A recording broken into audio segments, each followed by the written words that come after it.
हम लोग ए टीम है और ए टीम की तरफ परफॉर्म करेंगे। जिनको आपको बी टीम कहना है, सी टीम कहना है, कह दीजिए। आरसीपी जी, अपनी पार्टी आशा से बड़े जल्दी निराश हो गया। जब आपकी प्रेस कॉन्फ्रेंस हम सुन रहे थे, आपने साफ साफ कहा उसमें कि हमारे पास 140 ऐसे कार्यकर्ता हैं जो चुनाव लड़ना चाहते हैं, उनकी आशा पर भी पानी फेर दिया। बहुत बढ़िया आपने। बिहार में विधानसभा कितने? 243।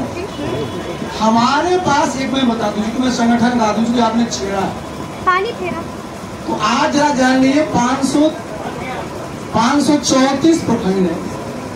सभी प्रखंडों पर हमने अध्यक्ष बनाया, सभी जिलों में अध्यक्ष बनाया। हमारे पास जो आपने 140 बोला ना, 155 हमने विधानसभा प्रभारी किया कि भाई विधानसभा को देखिए। लेकिन मैंने बताया ना कि भाई हम जब ये करने जा रहे हैं तो नीचे तक हमारी बात पहुंचना इतना आसान नहीं है। लेकिन हमने बताया ना कि जो प्रशांत जी की खासियत है, इनके साथ जो चीजें हैं, इतने से जो काम किए हैं, तो इनके साथ जब हम मिलते हैं तो ऐसा तो है नहीं कि हमारे जितने कार्यकर्ता हैं उनकी जगह नहीं, वो सब लोग तो वही से। उन्होंने एक अच्छी बात कही ना, मैं एक बार नहीं तो बार बार बोलता हूँ कि तो हमारी तरफ से प्रशांत जी बोली, मैं जेडी वाले को अपील करते रहता हूँ ना, वो पार्टी को हम लोग भूत स्तर पर पहुंचाए। अभी 4 लोगों ने अवैध कब्जा कर लिया, तो अवैध कब्जा को छुड़वाने के लिए हम लोग अकेले लगे हुए थे, और हम तो दोनों 2015 में साथ ही काम कर रहे थे। तो देखिए इसमें कहीं कोई कंफ्यूजन नहीं है। और हमारे जितने कार्यकर्ता है, पता कर लीजिएगा, कल भी मैंने आपको मैं बता दूं, बिहार के जितने हमारे कार्यकर्ता थे जो समता काल से, उनसे मैंने गिरी जी बैठे थे 3 घंटे सबसे बात। तो ये हम लोग सबको साथ लेकर के चलते हैं, और हमारे जितने कार्यकर्ता है, सभी कार्यकर्ता में दम है, सब जो है उत्साही है और सब सकारात्मक सोच के हैं, और इसके बदौलत हम लोग इस दल को और मजबूत। आप लोग सब पत्रकार अनुभवी लोग हैं।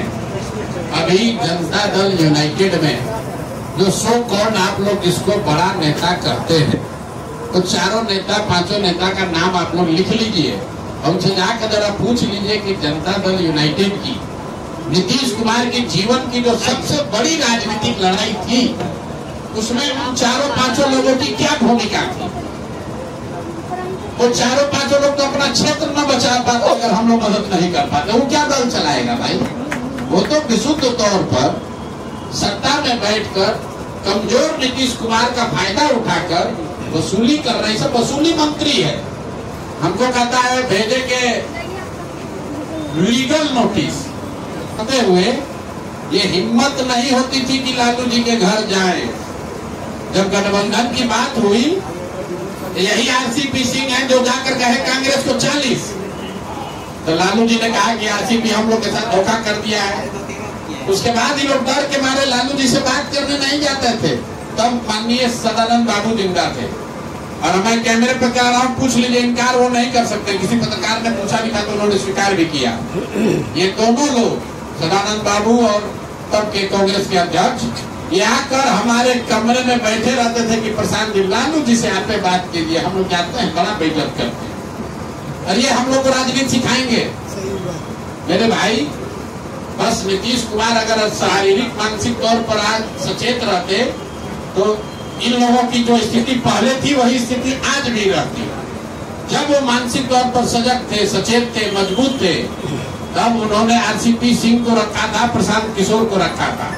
जब वो शारीरिक मानसिक तौर पर आज कमजोर पड़ गए हैं, तो जो 4-5 लोग हैं वो सब वो गिद्ध हैं जो अब उनको नोच रहे हैं। उनकी गरिमा, उनका लेगेसी, जो कुछ भी नीतीश कुमार के बारे में बिहार के इतिहास में लिखा जाता अच्छा, वो आज गलत लिखा जाएगा। अगर नीतीश बाबू आज से 3 बरस पहले पद छोड़ दिए होते तो बिहार की जनता आने वाली कई पीढ़ियों तक लोग उस आदमी को याद करता कि नहीं, कुछ भी हो, नीतीश कुमार ने बिहार को सुधारने के लिए कुछ किया है। लेकिन आज जब उनका पद छूटेगा तो लोग ये लिखेंगे कि ये वही नीतीश कुमार है जहां अधिकारियों का जंगल राज हो गया। ये वही नीतीश कुमार है जहां लोगों ने सबसे भ्रष्ट सरकार देखी। ये वही नीतीश कुमार है जहां 4 लोगों ने टिकट बेचा। इसमें कौन है जो कार्यकर्ता को जानता है? अभी आप लोग जाइएगा इस प्रेस कॉन्फ्रेंस के बाद, और जो नीतीश कुमार का 4 सबसे बड़ा राजनीतिक सिपह सलार अभी बना हुआ है, उसे पूछिएगा कि जदयू का जितना जिला अध्यक्ष है उसका खाली अध्यक्ष का नाम बता दो बिना कागज देखे कि देखिए आरसी बाबू हंस रहे हैं। अरे सब तो कार्यकर्ता का छोड़िए, अध्यक्ष का नाम नहीं जानता है। नीतीश जी का बना लोगों ने मेहनत किया है, बैठ के लड़ाई मार रहे हैं।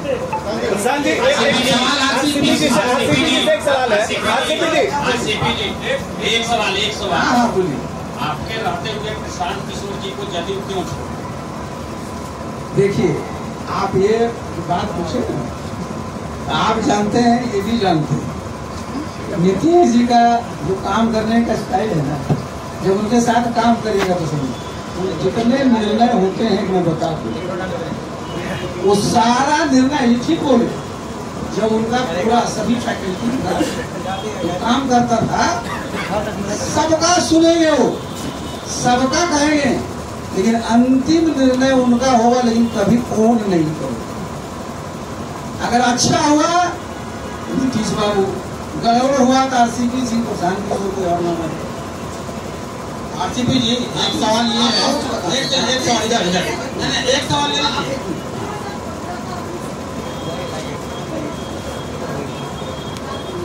देखिए आपने जो कहा ना, मेरे तो कभी दिमाग में भी नहीं। प्रशांत जी कहाँ रहते थे? प्रशांत जी जिस घर में हम रहते थे वही रहते। और मैं इनको एक बार में बार बोलता हूँ कि हम लोग तो, हमारी 2 बेटियां, हमारी पत्नी, हम कहते थे कि भाई 4 वोट में 3 वोट तो आप ही का है। तो ये जो लोग बाहर फैलाए ना, ऐसे बताइए हमारा उसमें प्रशांत जी से किस बात के लिए वो होगा? तो जिसने भी ये मार्केट में बात की है, अरे क्या चीज का पाप? जरा बताइए, जरा मैं बताया। मैं सांसद था, 1 मिनट, मैं सांसद था, मैं तो सांसद का काम देखता था। संगठन में जो नीतीश बाबू काम देखते थे तो वो देखते थे, और जहां भी गए हम लोगों की चुनाव की बात होती थी, वहां होता था तो चाहे हम मैं प्रशांत जी, अगर कोई भी चीज होता था हम लोग करते, कभी ये बात ही नहीं होती। और इस तरह की बात जब आप बोले तो हमको कुछ लगा कि अच्छा आप बोलिए। आरसीपी जी आपने ऑन रिकॉर्ड कहा। 1 मिनट बात कर रहा हूँ।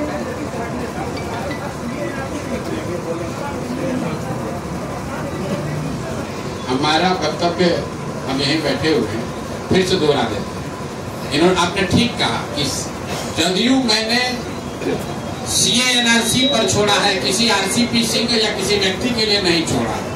सीए हम अभी आ रहे हैं, सीए एनआरसी में आरसीपी साहब यहाँ बैठे हुए हैं, पार्टी की बैठक हुई थी, तो मैंने पहले कहा है वही दोहरा देता हूँ। सीए एनआरसी में पार्टी में 1 बार नहीं 2 बार बैठक हुई। दोनों ही बार नीतीश कुमार जी सबसे बड़े नेता थे तो उनकी अध्यक्षता में हुई। उन्होंने ये तय किया कि हम लोग पार्टी के सारे लोग सीए एनआरसी के पक्ष में वोट नहीं दे सकते हैं। जब सीए एनआरसी के पक्ष में वोट पड़ा तब मैंने नीतीश कुमार, उसमें आरसीपी कहीं नहीं है, मैं पटना आया, मैंने नीतीश कुमार से पूछा कि जब पार्टी में तय हुआ था तो ये निर्णय क्यों हो गया? तो नीतीश जी ने कहा, मेरा वक्तव्य पहले भी सुन लीजिएगा, कहे भाई हम तो दौरे पर थे, कहाँ मुंगेर या कहीं थे, वो वहाँ पर सब पार्लियामेंट में पता नहीं कैसे वोट दे दिया, इसमें कोई दिक्कत नहीं है। आप बाहर भी जाइएगा तो आपको कहे ही है कि सीए एनआरसी के हम लोग विरोध में है, तो बाहर कह दीजिए कि बिहार में हम लोग लागू नहीं करेंगे। और नीतीश कुमार ने विधानसभा में ये बात जाकर दोहराई भी कि सीए एनआरसी के पक्ष में हम लोग बिहार में इसको लागू नहीं करेंगे। लेकिन मेरा उस समय व्यक्तिगत ये मानना था कि जिस व्यक्ति को नेता मानकर मैं आगे चल रहा हूँ, वो व्यक्ति अगर उनको सीए एनआरसी के पक्ष में वोट देना चाहिए, हाँ, तो हम लोग को सबको बताते। तो आरसीपी साहब को कह रहे हैं कि वोट दे दो, और प्रशांत किशोर को कह रहे हो कि विरोध कर दो, इसलिए मैंने छोड़ दिया। उसमें आरसीपी जी ने थोड़े ना निर्णय लिया होगा कि वोट देना है, निर्णय नीतीश कुमार ने लिया होगा। नीतीश कुमार ने हमसे कहा कि वहां निर्णय हो गया, हमको पता नहीं चला।